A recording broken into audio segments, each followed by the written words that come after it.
This project here is a great example of keeping some flexibility in your order of operations for interior painting.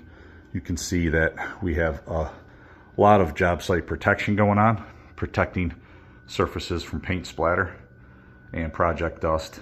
We are working overhead, painting these ceilings. We got to do 2 coats on the ceilings and 2 coats on the walls. Not doing trim on this project. And because we are having to do so much protection in an occupied home where we have to protect all of these appliances and cabinetry and the floors in a primary important area of a home, I want to make sure that after our work today they have access to this kitchen in the evening, and we got to get 2 coats on the ceiling, which will create the overhead splatter.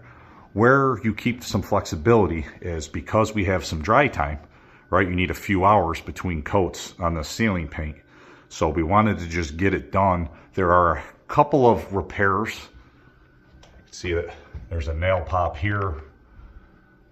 We have a nail pop over here hiding up there. And then we have a really significant nail pop over here just on the ceiling. And then in this room, which we're doing the same thing, we have this seam repair. We're going to be using Trimtex Fast Edge repair tape. You can see that on that off angle up here on this cathedral ceiling, we have some peeling tape. So we're going to be doing some cutouts here. So these types of repairs are multiple steps when it comes to the repair. Setting some screws on the nail pops, pulling it, patching it, couple of skims, sand paint blending. Same thing with the repair tape. It's a multiple step and there's dry time involved. So it's going to stretch out over at least a couple days, maybe even a portion of a 3rd day with the sand paint blend. And in the meantime, we don't want to be held up on the job. So that's why we're just working around those repairs now. And you might say, well, I thought we were always supposed to do prep and repair work before you do paint application. And for the most part, that's true. But in a situation like this, it's a prime example of, hey, for the sake of efficiency and most importantly, customer service in an occupied home, and then maintaining efficiency so that we can execute the job as efficiently as possible.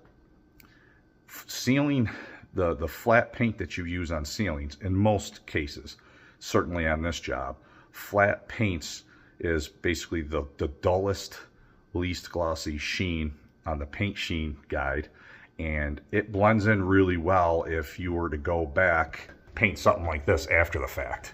It will not flash, or you will not see the difference if you do everything around it first and then you come back and just paint that. It's going to blend in perfectly. So that allows us the flexibility to go ahead, double coat these ceilings in the kitchen in one day so that we can then take all this protection down and give them access to their kitchen again. If we had to wait strictly on doing all this prep work before we touched a can of paint, it would drag out the project significantly. So I'm a big order of operations guy if you follow us, but you know, we're maintaining flexibility in that for efficiency, and customer service is huge. And the last thing we would want to do on a job like that is we've used all that plastic, and to only do 1 coat on the ceiling and then have to take it all down and then put it back up. That's just a waste of time and effort, and probably more importantly, it's a waste of material, and more waste going into the garbage. It's just environmentally not very responsible. So again, anytime we have to protect off a kitchen like that, if it's possible to get all that overhead work done in the first day, we're going to get that done so that we can give them their kitchen back and not waste material. Go ahead and hit the subscribe button so you can get more content like this. We have a lot more where this came from on the channel. If you'd like to learn how we did the repairs in this video, there is a playlist for how-to videos, and we have a lot of videos about surface prep and repair.